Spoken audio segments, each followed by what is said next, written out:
Well, hello again, back up in the train room. Great news, the postman's been, so I've got the walling I've been waiting for, and the sea foam trees have come, so I can start working on these areas now. Thank you again for the comments from last week. Just been reading through. One of the ones was relating to these buildings and trying to get them level. And somebody suggested, why don't you use the DAS modelling clay? So I've never used that before. I've seen it in action on other channels, but I've ordered some on Amazon Prime, so that should be here today. So I think that'll just help me start to build this area up and make the buildings look more natural.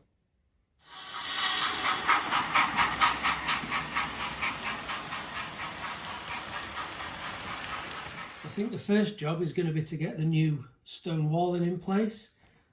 It's very flexible. I use super glue just on the bottom because it bonds it really quick to the desired shape.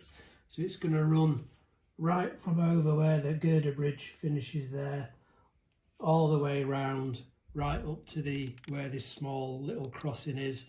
It's going to be a bit of a stretch over there, so I may go under and do it from the side where these houses are and lean over. That might be easier. I'll get these in place and then we can take it from there.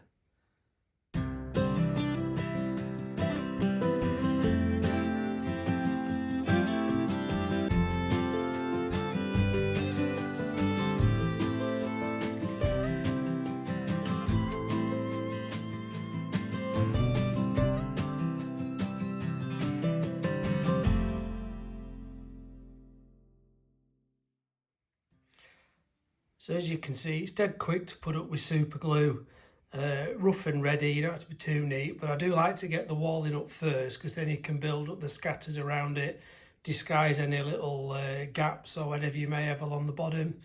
So I've just got this corner now to decide how to finish off, and that's the walling done. Right, so the walling's in place. As you can probably see, you do get gaps, but the great you can just disguise all that with bits of foliage, scenics and whatever. So I'll get all this side bedded in now. I'll just bring this up, probably get a bit of growth in this area. I have just checked, there's plenty of clearance around there, but you can see I've probably gained about an inch, 30mm or so. Doesn't sound much, but in the scale of things it will make a bit of a difference. So I'm going to work on just getting all this edging done now, filled in, and just see what a difference it makes. I've just infilled this small area which was bare, just with some ballast and a very light covering of some scatters, just some weed colour and earth blend. That's been soaked with PVA water solution, so when that's dried I can then just start to build up some small underbrush and bushes along there. Then I'll continue all the way along, and that side's done, and I'll work this way then. Right, I've just seen how far out of level they are using this tiny spirit level I've got, so I roughly know the height. So I did order, after a suggestion, I think I mentioned some of this. It was £4 off Amazon. So what I will do is I think I'm going to cut some strips of these to glue to get them level. Then I'm going to use the clay just to build up and cover all these gaps and everything else around it. Work out where the track would have been. Obviously it's going to have to cut through there. So I'm going to leave these buildings as they are, just again for a couple of days, just to look at them and think, are they positioned right? Do I need to tweak them? But in the meantime, I'm just going to do the edging along this side of the wall between the track, just get that finished off.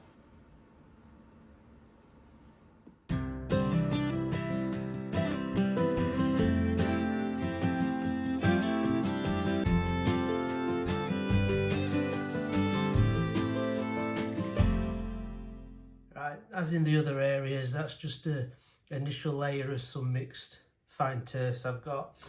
What I'm going to do now is just sprinkle some bits of ballast as though there's overspill just down this edge, get the coarse turf, and then I'll soak it PVA solution and water just to get that done. But I'll work all the way across, get it done.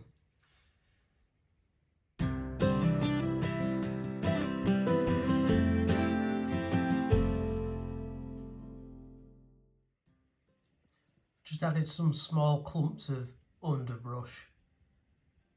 I haven't fully covered it, but just some small patches just around there. So now I can just spray it with the water from the sprayer and then get the PVA and water solution on there. And while that's drying, I'll start looking at the buildings. So I think I'm going to attempt this outbuilding first, which looks a bit like a big storage shed. I've worked out that that's 2 pieces of 3mm board, so that's obviously 6mm.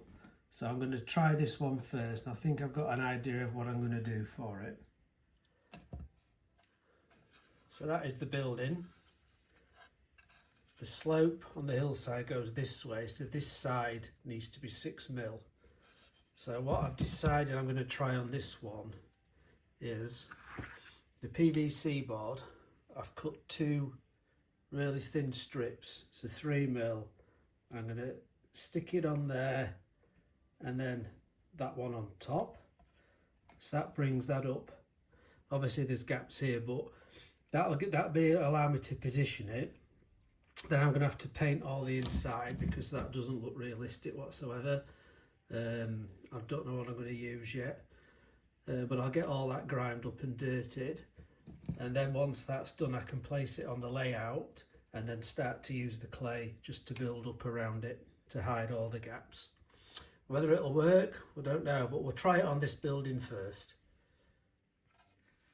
So that's it, 6mm higher.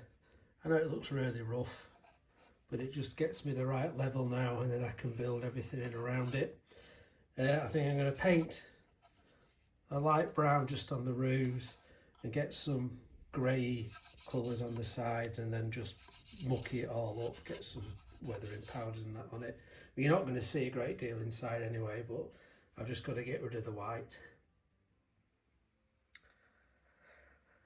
Right, that's the first 2 buildings roughly in place, using the DAS clay. I didn't film that because I've never used it before, and I thought in case I make an absolute mess of it, I'll just give it a go. But to be fair, it's quite easy to use, spreads well.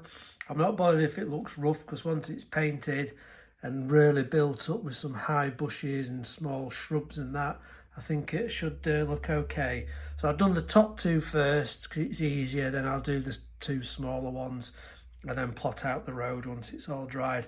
I'm not sure how long it takes to dry actually, whether it's like an overnight thing, but I'll see how we get on with this one and see what it looks like tomorrow. Right, so I have put all 4 buildings in the end. So they're all levelled and filled roughly with this clay. So all I've got to do now is just wait for it to dry, hopefully overnight. Then I can paint it just to get rid of the white, and then we'll start to think about getting everything overgrown. Where these tiles are missing, I'm going to try and get some little bits of the sea foam through, as if bushes are growing out through the roofs, coming out through the windows as well. So lots I can do on this area, but I've got to wait for the clay to dry now. Right, now the clay's dried, I've just given it a coat with some cheap brown acrylic just to hide the stark whiteness. I have to say it's quite easy to use the clay. I probably wish I'd thought of it before. It does shrink slightly, you've got to take that into account, but it sort of blended these buildings in. I think they're going to be so overgrown because it's disused. The only visible thing you'll probably see is a bit of a trodden track path to where the sheep field is, because obviously that's still in use, but everything else will be so overgrown we're probably going to lose a lot of the buildings. So once that's dry, I'll start to think about the different coverings I'm going to use. I'm also going to look for some scrap type farm machinery, maybe some rusted old tractors, some machinery, and I'll get some remnants of broken fencing in and around as well, I think. So I'll start to look at what materials I need for that.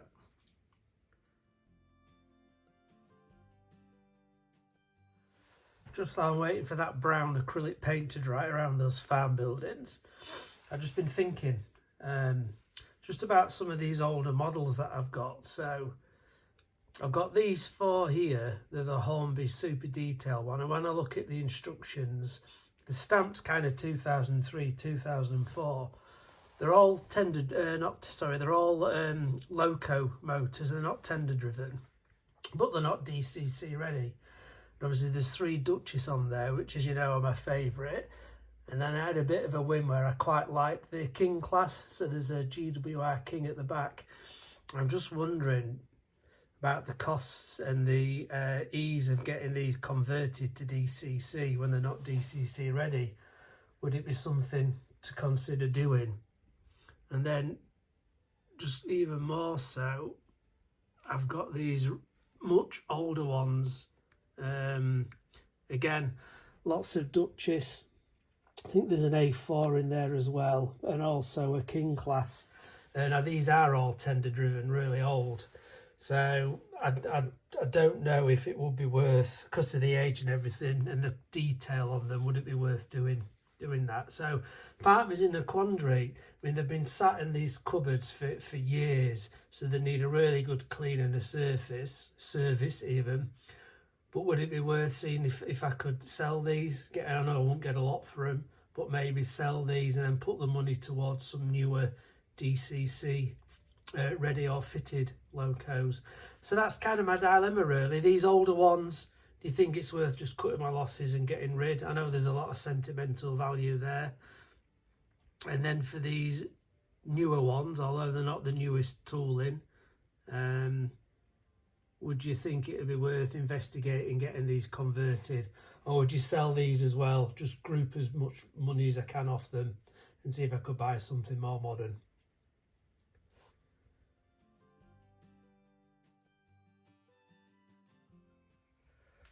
Just starting on the first base layer, just PVA and some fine turf gone down. Once it's dried, I can hoover it up and then reuse over on that side. You're not going to see any of this anyway, but I just wanted like a base to cover the brown paint. Just pushing it in to make sure it all gets bound into the glue, and then any excess I'll get hoovered off.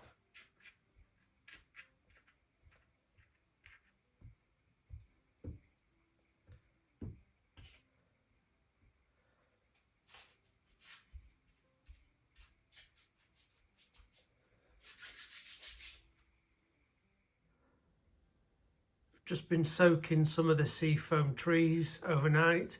These have been hung out to dry, so they'll be ready now to start spraying and getting some scatter on them. And then just over here, I've got a few I've just taken out, so they're now hanging and drying, hopefully to straighten them out a little bit. Well, that week went by pretty quick. That's probably as far as I'm going to get for now. At least the buildings are in, they're levelled, I've built up around them, got a base layer on. So the next steps will be to start to think about getting some real dense overgrowth in there, how the path's going to look. That still needs access to the sheep field. I have ordered from Scale Model Scenery. They do like a little farmyard set. It's got like rusted field rollers, wheels, springs and the such like, so that would be a nice bit of debris to put around. I would really like to find a dilapidated old tractor, but all the ones I seem to find are all pristine, new. So I'll keep looking. It may be that I have to buy one of those Oxford ones and then maybe just try and paint strip it, get it all off and do it up as a rusty wreck. But I'll keep looking, we'll see how we get on. So as I say, that's probably where we are for now, and I'm going to start to work on the next step, which will be to really make it look derelict and overgrown.